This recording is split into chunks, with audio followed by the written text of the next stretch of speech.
Plain Talk Podcast. I'm your host, Rob Port. Later in the show, Congressman Kelly Armstrong joins to take questions from the audience. Remember, he's on every week at any time. If it's like 3 in the morning and you've got a question for the congressman and you'd like to ask it or see it asked, email it to rob@sayanythingblog.com, and I'll certainly get it on the list and ask the congressman when he's on. But before we get to Kelly, I want to talk about something that might seem a little boring, but it's important. Now, obviously, the legislative session has been going on down in Bismarck, and we're coming down to crunch time. We just got our last forecast of the session, and the revenue forecasts are essentially the picture of how much money the legislature has to spend, and that's what they use to base their budgets on. If I've explained this before, but essentially the money that gets spent in Bismarck every legislative session is not money that the state has in like a bank account.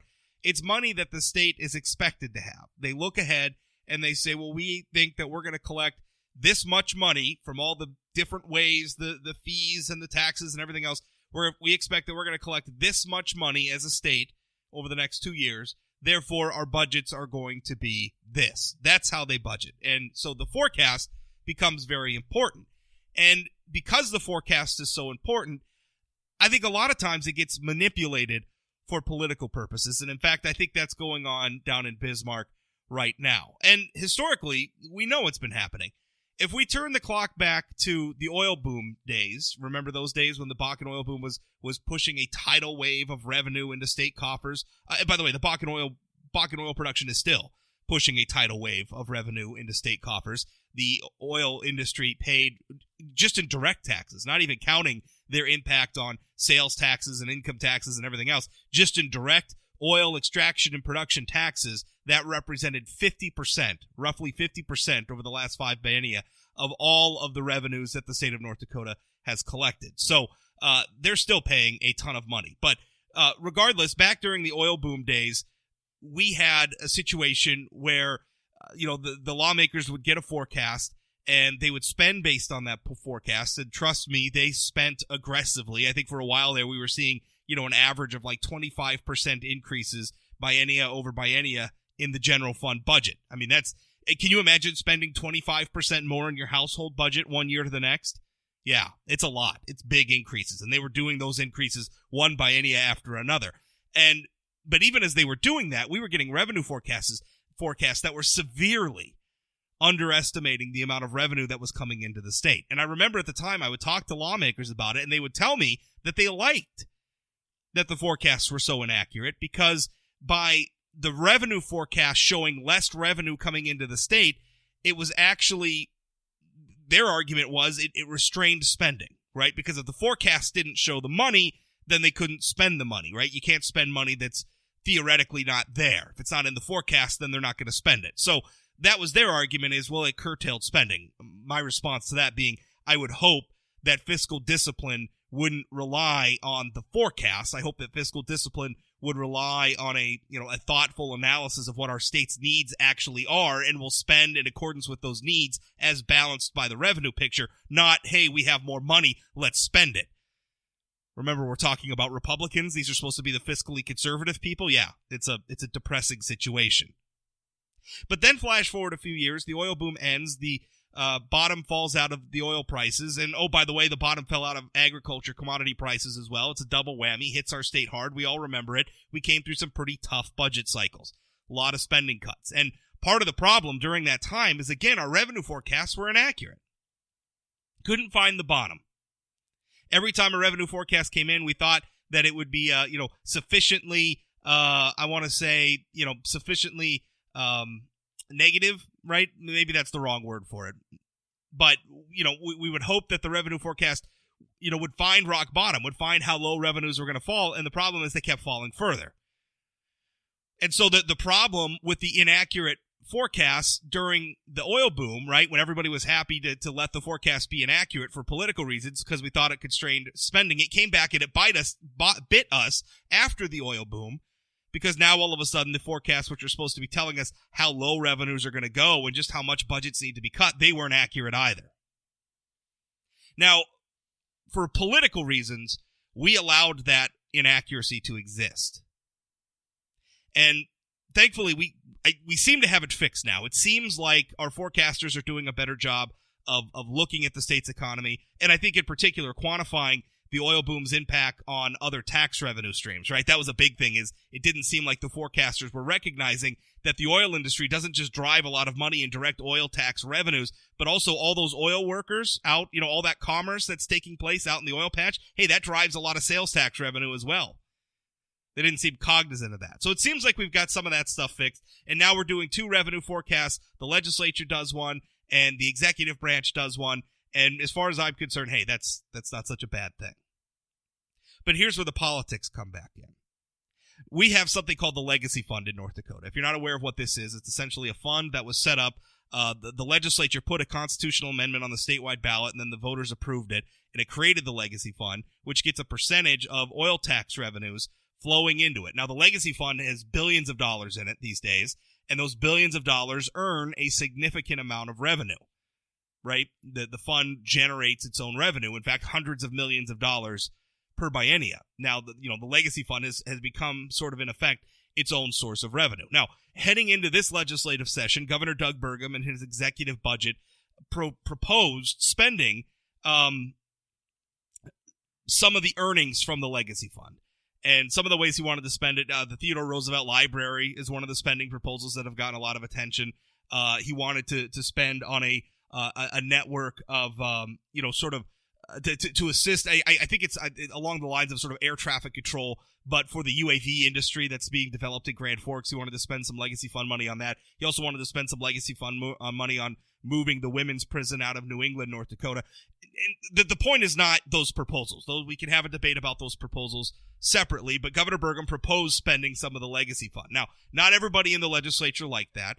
In particular, certain legislative leaders, and here I might point to Republican Representative Jeff Delzer, who is chairman of the House Appropriations Committee. They don't like the governor's proposals. In fact, there's been friction between the governor and the executive branch, Governor Burgum, and the legislature since the beginning of the legislative session. I think if you remember back, lawmakers right before, in fact, the very day, in fact, just hours before, not even hours before, Governor Burgum's executive address in December, where his budget address, where he was going to be delivering his executive budget to lawmakers, was delayed because lawmakers were busy passing a rule saying that his budget wouldn't be introduced, as it has been for previous governors and previous sessions, wouldn't be introduced as actual bills. The legislature was basically just going to take it under advisement. Now, that was their way of sort of, or certain legislative leaders' way of sort of, pushing Governor Burgum out of the budgeting process. Now, here's the thing. There's always tension between the executive branch and the legislative branch, usually, though, not that much tension. I mean, this is a structural change in the way we budget, and it was basically done as a slap at Governor Burgum. Now, flash forward, we've got the new forecasts coming in, and these forecasts, what happens is the executive branch has their revenue forecast from OMB, and the legislature is doing their own revenue forecast. But really what happens is the legislature itself comes together, and the appropriations committees, they decide, well, this is what we expect the revenues are actually going to be. So they don't just take these forecasts and treat them as gospel. What they do is they sit down and they draw up, based on the forecast, their expectations of what revenues are going to be available, and then they budget off of that. Now, what's happened with Legacy Fund dollars is the law requires that some $300 million in Legacy Fund earnings will be transferred into the general fund. As a matter of fact, during a previous forecasting, right, because we get multiple budget forecasts throughout the legislative session. During a forecast that was done earlier this legislative session, the expectation is that there would be $300 million from the Legacy Fund coming into the general fund, and the legislature generally that's what they spend out of is the general fund. Now all of a sudden, this latest forecast only says $100 million is going to come out. Governor Doug Burgum told my colleague, Forum News Service reporter John Hageman, that this, quote, hides at least $200 million in Legacy Fund earnings that are required by the state constitution to be transferred into the general fund. Burgum continued, this lack of transparency is not only disingenuous, it is a disservice to the people of North Dakota. I think that Governor Burgum is right, and I say that not necessarily to defend all the spending that he wants to do. Again, we can have a debate about that spending separately. But to me, we just need to be honest about which revenues are available.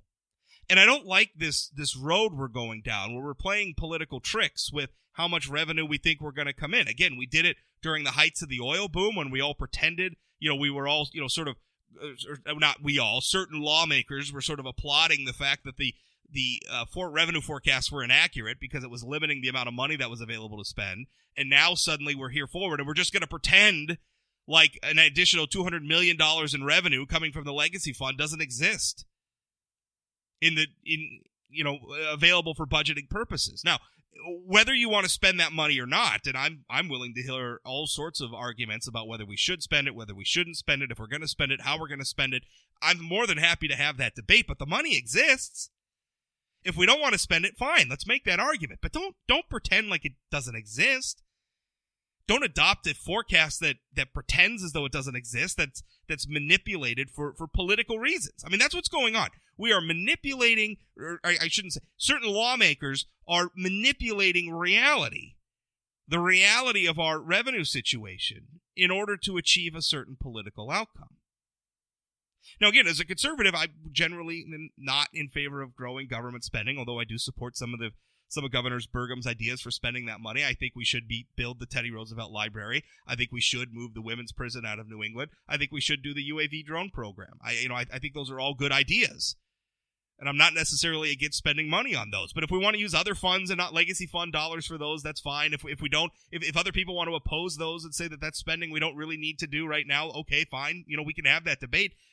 But at the end of the day, let's not pretend as though the money doesn't exist. And that's what we're doing. We're pretending the money doesn't exist. And it's irresponsible, in my mind. In fact, we should have had enough of that sort of game playing. Again, if you don't want to spend that money, then fine. Articulate that argument. Go out, make the argument, say, I don't want to spend that money. And hopefully, if that's your position, you win on the merits. But you shouldn't get to win because you hid the money. That's wrong. That's dishonest. And it's not how North Dakota should be governed. That's it for the rant today. Congressman Kelly Armstrong, up next.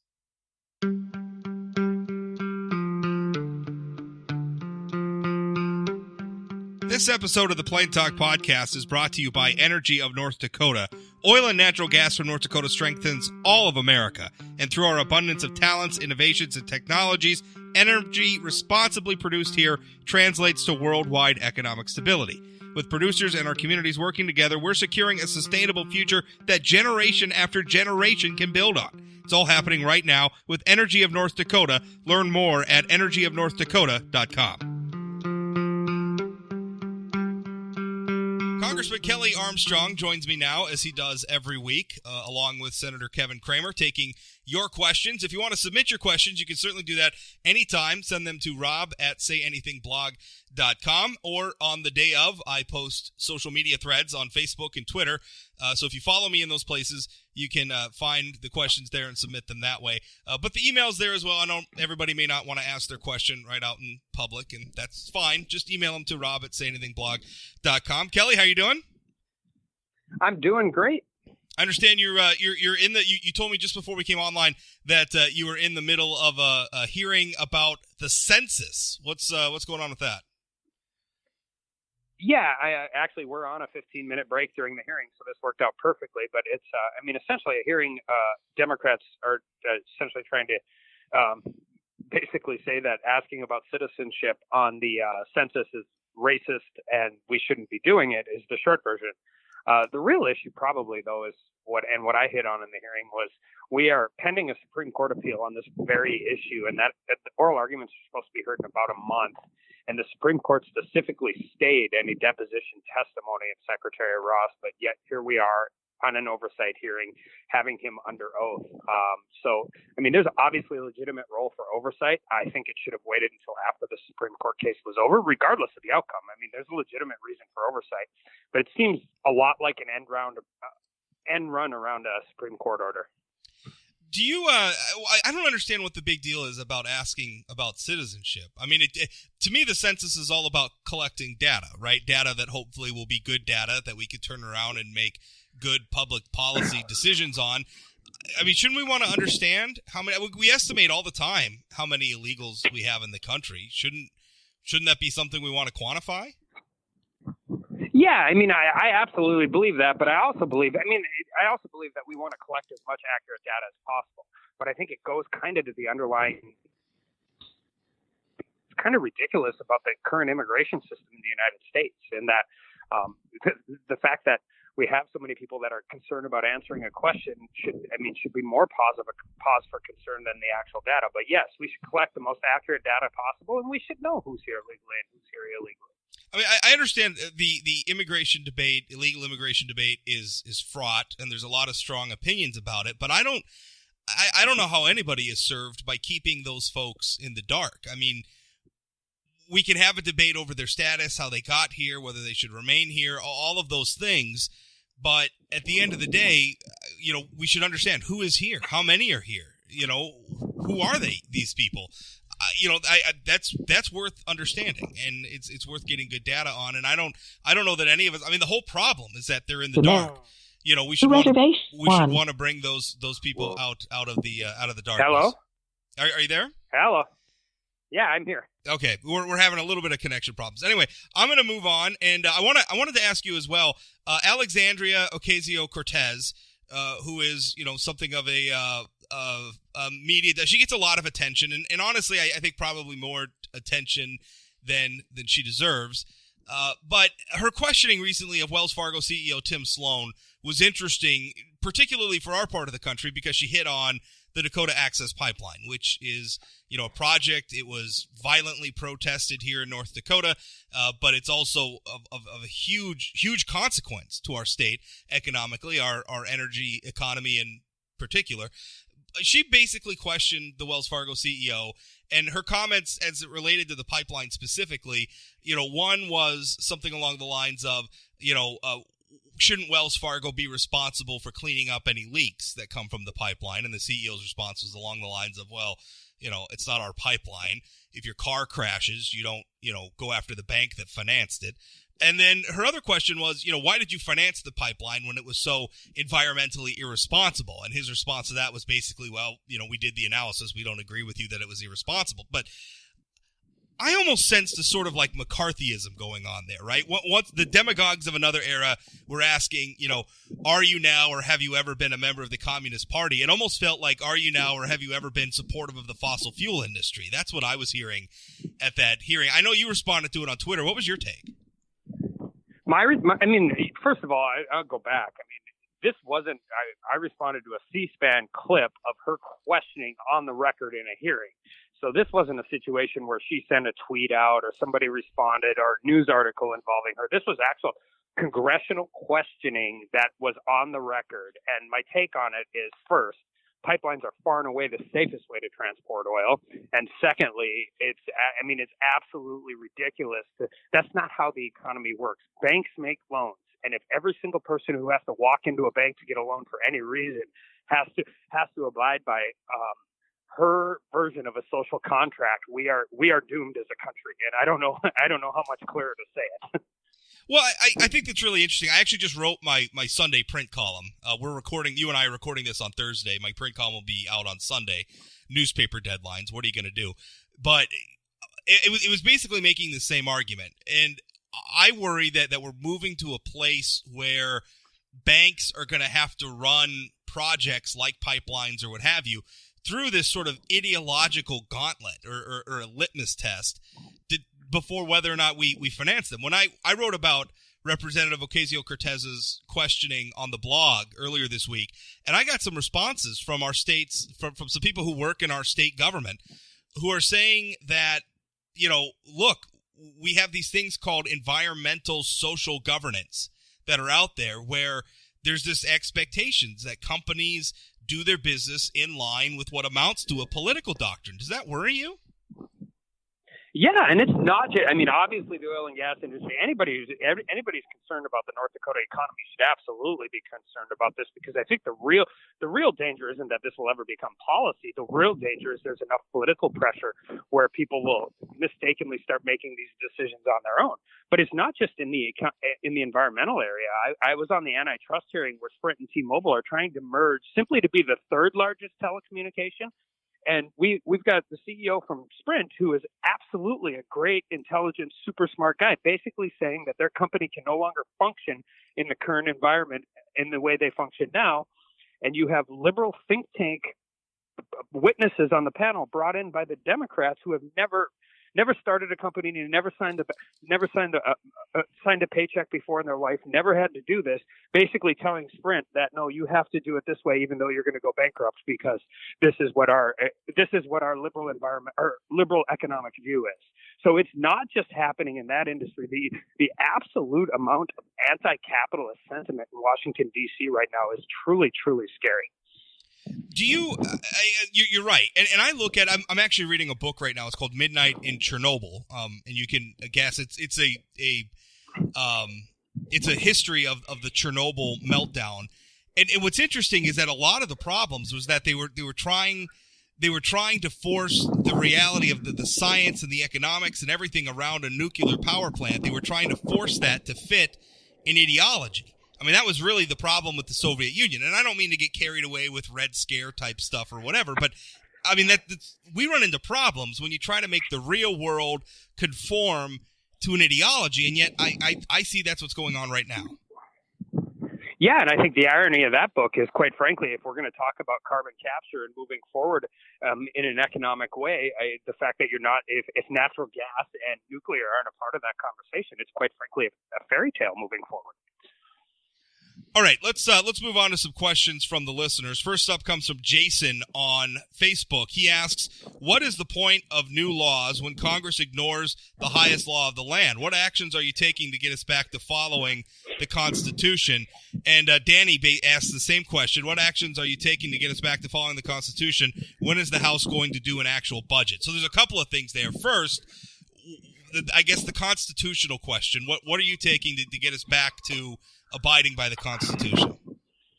Well, honestly, the best I can do right now is vote against bills that I think are actually unconstitutional, such as H.R. 8, which is the universal background check, and H.R. 1, which is essentially federalizing and nationalizing elections in this country. I think H.R. 1, and there's a reason the ACLU came out against it, because it's absolutely a violation of every citizen in the country's First Amendment rights. And I think H.R. 8, which is a universal background check, outside of being just terribly written and terrible legislation, is a violation of the Second Amendment. As anybody who's listening to this will know, unfortunately, Democrats control the House right now, so I can't tell you when they're going to introduce a budget. I can tell you if they do introduce one, we probably aren't going to like it very much. And then on the question of, I guess you kind of answered the budget. When is the House going to pass a budget? I guess that's the answer right there. Who knows? What did you think of, by the way, of President Trump's budget that came out? I was just talking with Senator Kramer about that yesterday. He kind of said, most presidents' budgets are kind of dead on arrival anyway, even before Trump. But he said there were some things he liked, some things he didn't like. What's your take on the president's spending agenda? Yeah, I mean, I think one thing where I would probably disagree with this administration quite a bit, and I don't think it's any secret that President Trump's view of debt and mine are probably significantly different. I mean, both in our personal lives and our political lives. I can tell you there's some things in the budget I really didn't like. It's the third year in a row where they've tried to make a substantial cut to crop insurance. I think that is drastically missing exactly what is going on in the ag community right now, for a lot of different reasons.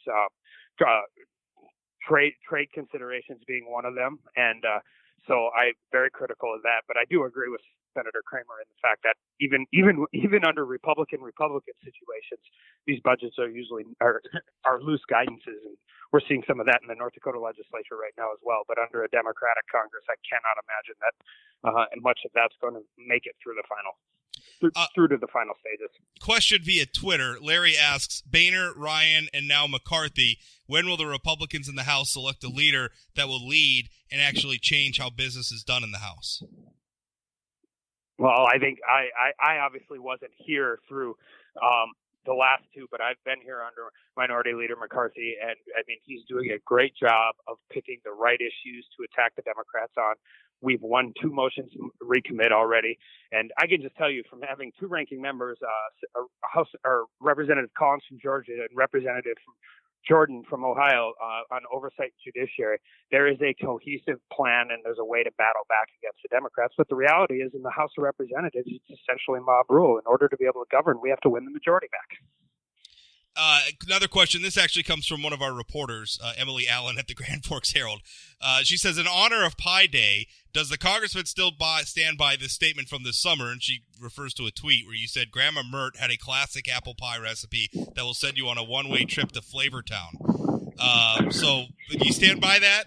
She has the best. I absolutely stand by that. God rest her soul. And during our last break in the hearing, I actually took a little time to respond. I said the appropriate number of slices for that is 3.1415926.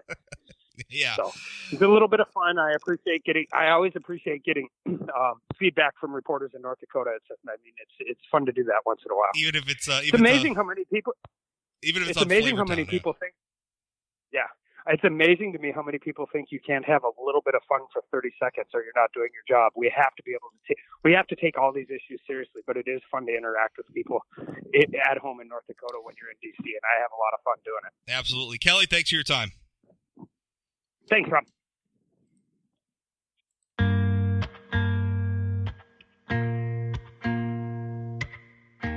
That's it for the Plain Talk Podcast. Remember, new episodes of the show come out usually Monday through Friday. Every once in a while, I've had to skip a day here and there. But for the most part, Monday through Friday, we'll have my opinions and then a newsmaker interview, and I'm going to serve those up most weekdays. That's my goal. That's my promise to you.